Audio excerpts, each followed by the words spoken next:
China's EUV breakthrough just ended NVIDIA's monopoly, and the United States never saw it coming.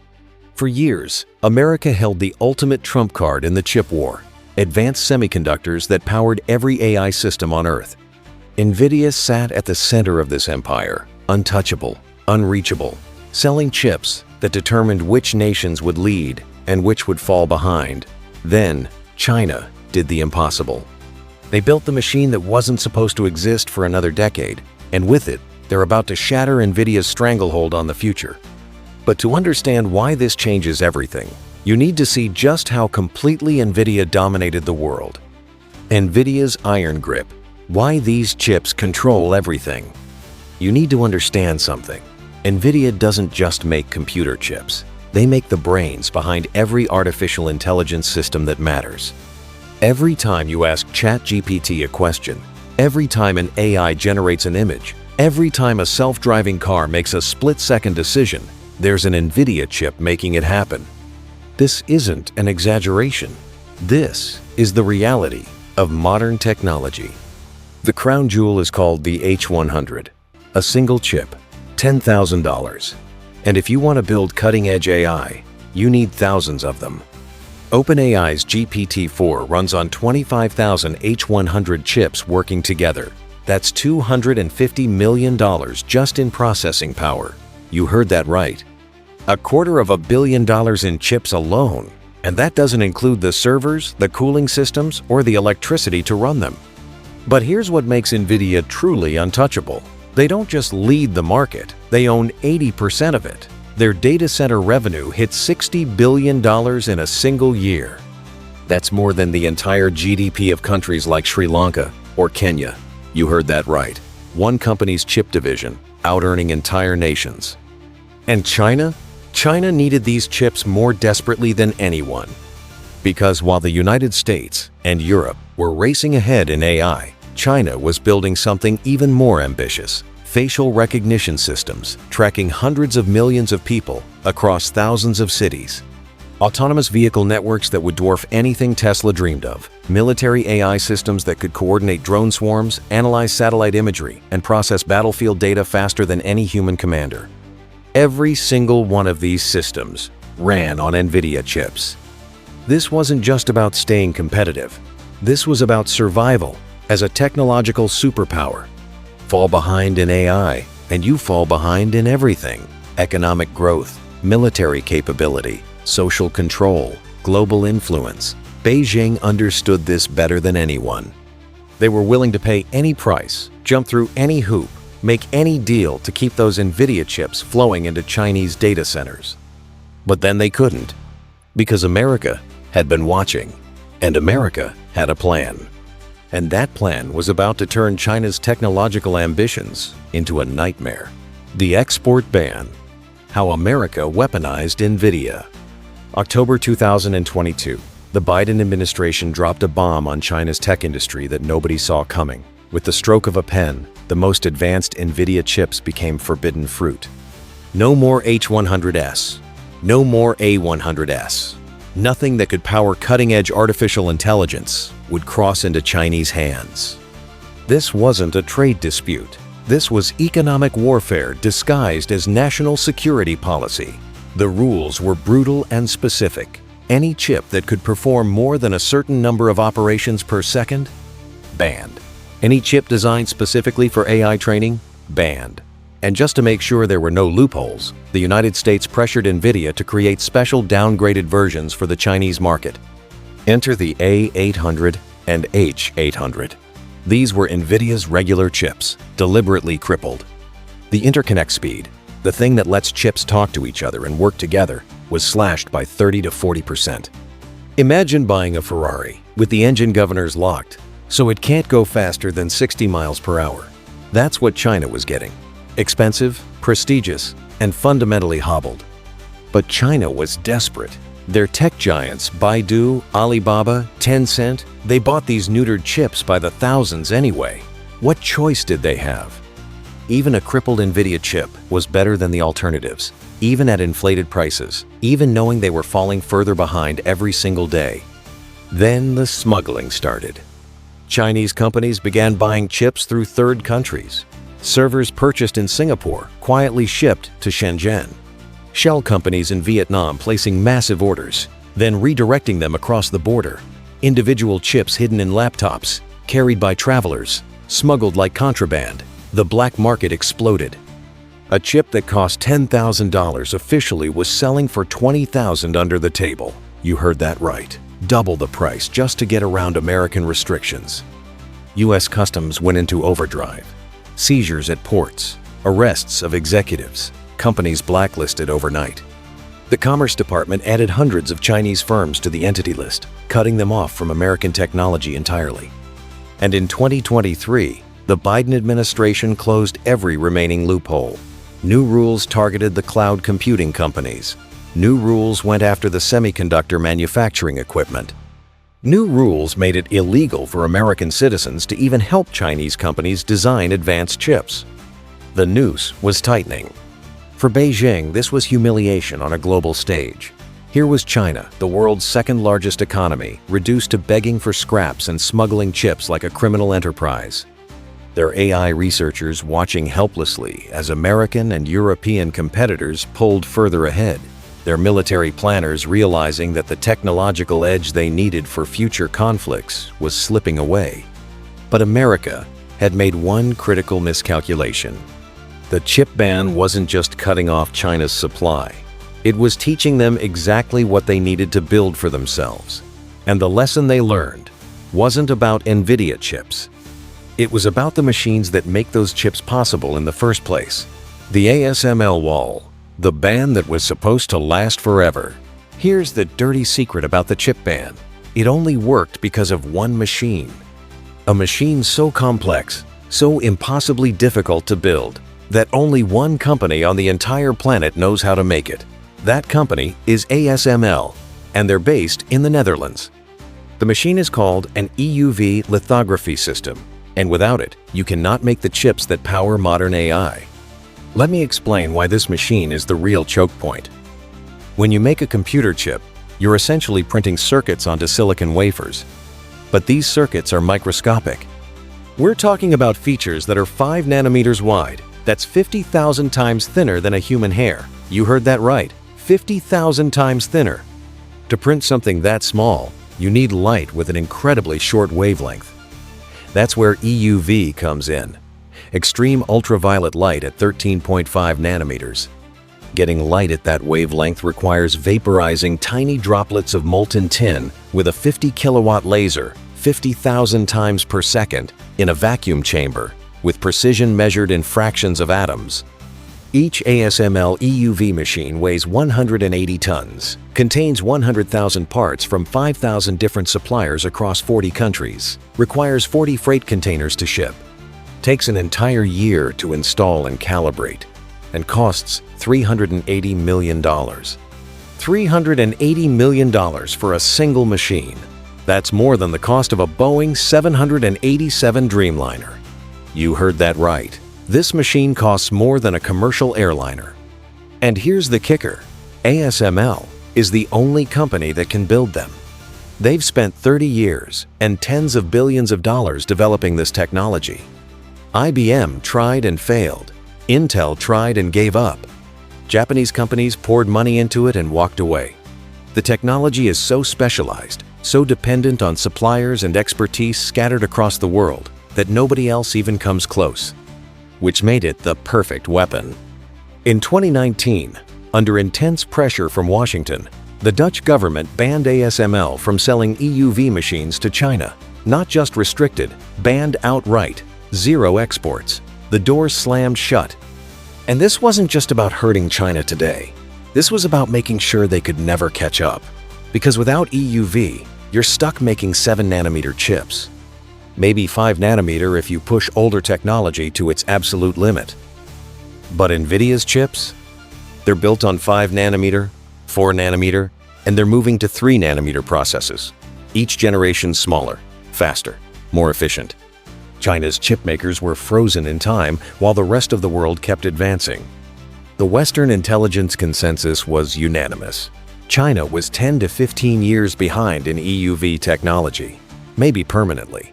The machine was just too complex, too many specialized parts. Too much institutional knowledge locked up in ASML and its supply chain. Sure, China might eventually figure out some of it, but by then, everyone else would be 2 or 3 generations ahead. This wasn't just a trade restriction. This was a technological ceiling, an insurmountable barrier that would keep China forever dependent, forever behind, forever unable to compete at the cutting edge. Beijing's AI ambitions? Capped. Their military modernization? Limited. Their dreams of technological independence? Dead on arrival. The perfect trap. No advanced chips. No machine to make advanced chips. No way out. Except China doesn't accept ceilings. And they were about to prove every expert wrong. The impossible machine. China's EUV breakthrough. Early 2024. Whispers start spreading through semiconductor industry circles, technical forums, private conversations between engineers. Something's happening in Shanghai, something that shouldn't be possible.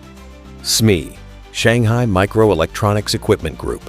For years, they'd been China's answer to ASML, and for years, they'd been failing. Billions in state funding poured into research. Countless prototypes that didn't work, technology demonstrators that fell apart under real-world conditions. Every Western analyst pointed to SME as proof that China couldn't innovate, only copy. And there was nothing to copy because ASML's technology was too complex, too protected, too far ahead. The gap seemed insurmountable. Building an EUV machine isn't like building a complicated car. It's like building a spaceship while simultaneously inventing new physics.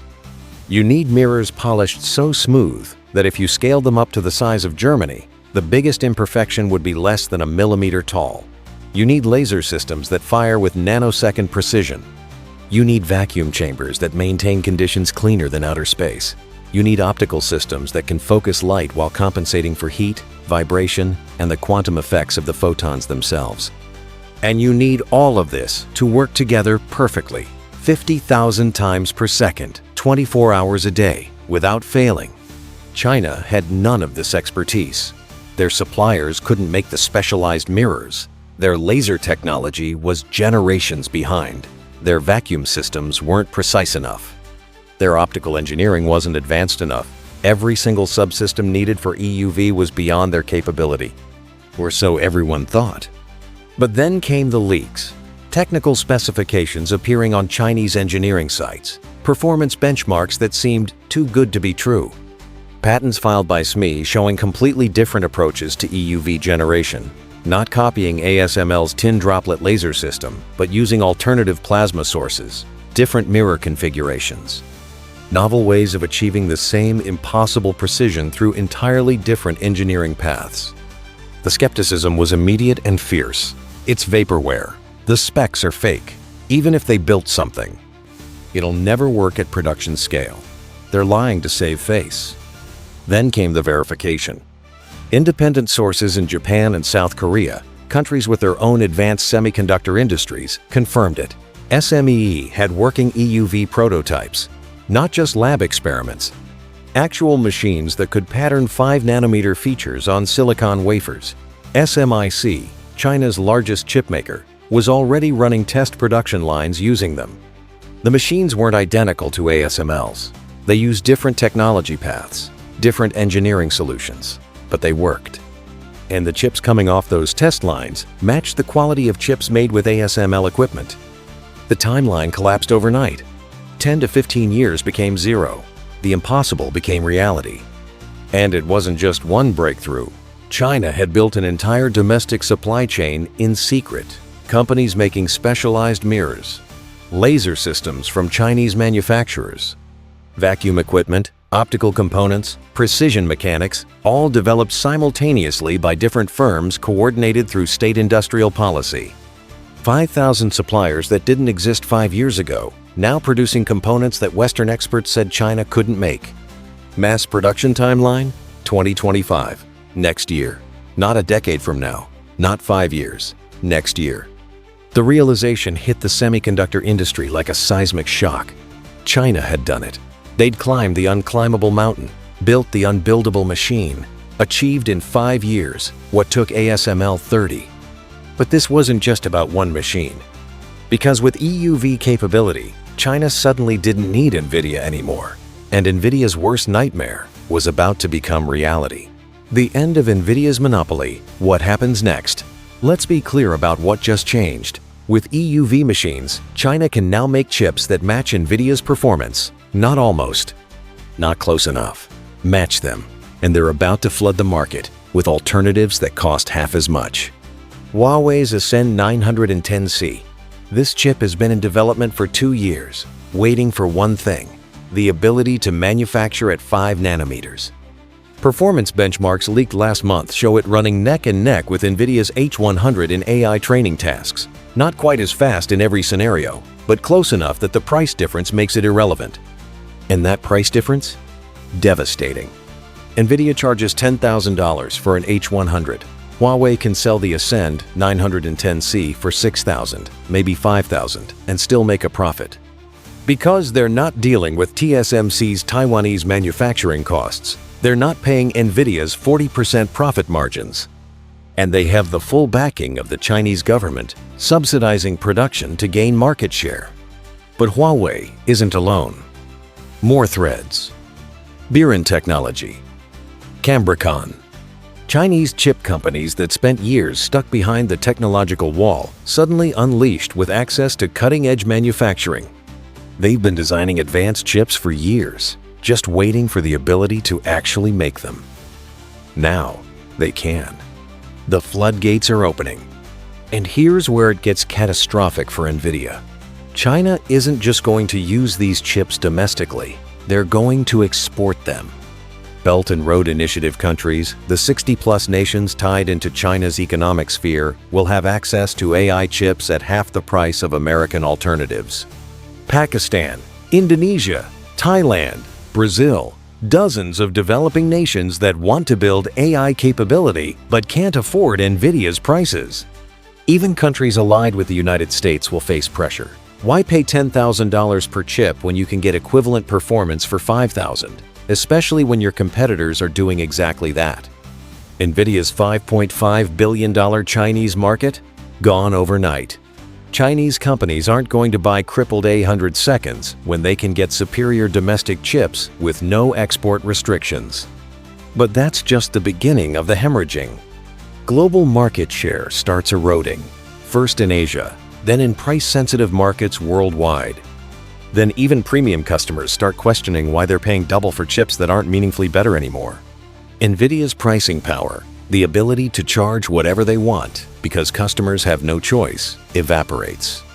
Wall Street is already panicking. Analysts who projected NVIDIA's dominance lasting another decade are scrambling to revise their models, stock price projections getting slashed.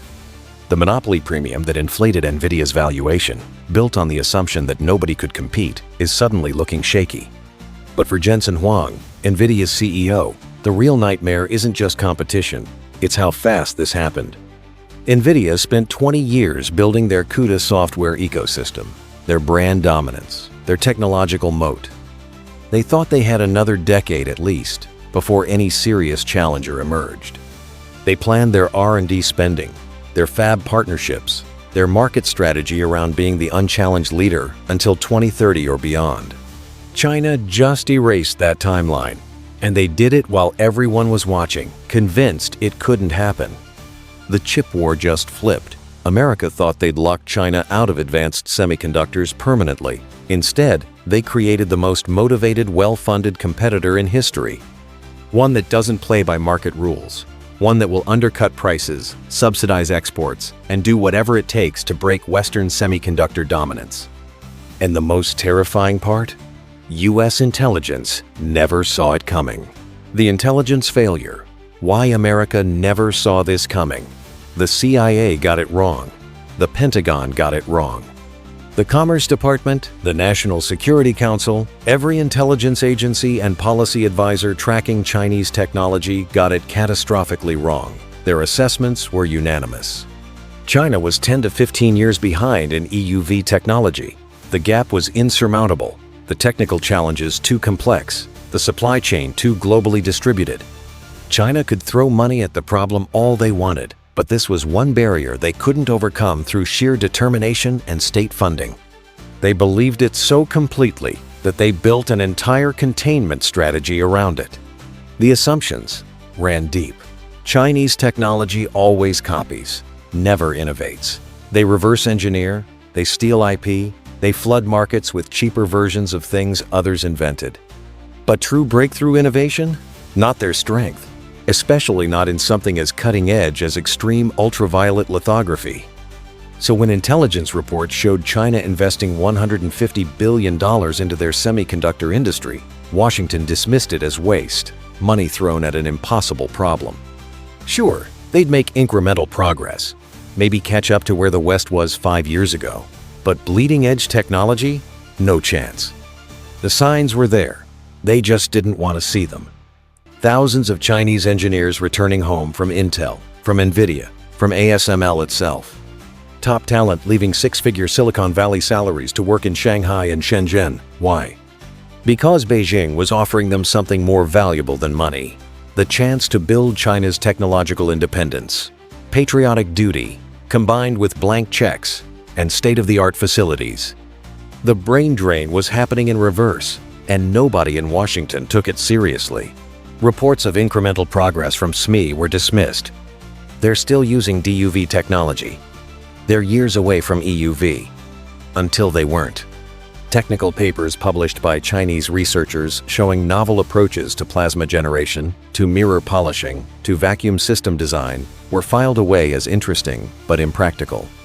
Academic exercises that wouldn't translate to real manufacturing, except they did.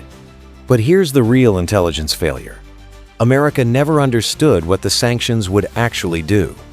The strategy assumed that cutting off access to Western technology would cripple China's advancement, slow them down, and force them into permanent dependence. Instead, it lit a fire under Chinese innovation like nothing else could have. Every restriction became a blueprint. Every banned component became a research target. Every closed door forced China to build their own path. The sanctions didn't create dependency. They created urgency, motivation, and a national mission backed by unlimited resources and political will. This was the Sputnik moment in reverse. In 1957, Americans were shocked when the Soviet Union launched a satellite first. The same arrogance, the same assumption of technological superiority, the same failure to recognize that desperation and focus can overcome resource advantages. The Soviets beat America to space because they had to. China beat America to domestic EUV for the same reason. When you have no choice, when national survival is at stake, you find a way. And now the emergency meetings are happening. White House Situation Room briefings, Pentagon strategy sessions, intelligence community postmortems, trying to figure out how they missed this. Commerce Department officials realizing their entire sanctions architecture just collapsed. Because here's what nobody wants to admit. There are no good options left. Tighten sanctions further? On what? China just proved they can build the most advanced manufacturing equipment without Western help. Cut them off from more components? They'll just build those too, faster now that they know the US will never let them buy Western technology. Pressure allies to maintain the ban? Why would Japan or South Korea comply when Chinese EUV machines mean Chinese chips will flood their markets anyway? The technological trump card is gone. The leverage evaporated. The containment strategy failed, not just tactically, but strategically. America didn't slow China down. America forced China to become technologically independent, and they did it faster than anyone thought possible. The sanctions taught China exactly what they needed to build, handed them a roadmap to self-sufficiency, and created the political will to mobilize resources on a scale only possible in a system where the state can direct entire industries toward a single goal. This wasn't just an intelligence failure. This was a policy failure that might define the next decade of technological competition. Because if China did this with EUV machines, if they compressed 30 years of development into 5 years through sheer determination and unlimited funding, what else are they building that American intelligence isn't seeing? What other assumptions are about to collapse? What other insurmountable technical barriers are Chinese engineers working through right now in facilities that Western satellites can't see and Western spies can't penetrate? The chip war just entered a new phase, and for the first time since this conflict began, America isn't the one dictating the terms. China built what they were never supposed to build. NVIDIA's monopoly is breaking. The future of AI is splitting into two competing technological spheres, and the balance of power that seemed permanent just 6 months ago is crumbling in real time. You're watching it happen. The moment American semiconductor dominance ended, the moment China proved that no technological barrier is permanent when a nation decides survival depends on overcoming it. The moment the chip war stopped being about controlling China's access to technology and became about competing with a rival that no longer needs permission to innovate. And the most chilling question of all, if Washington missed this, what else are they missing?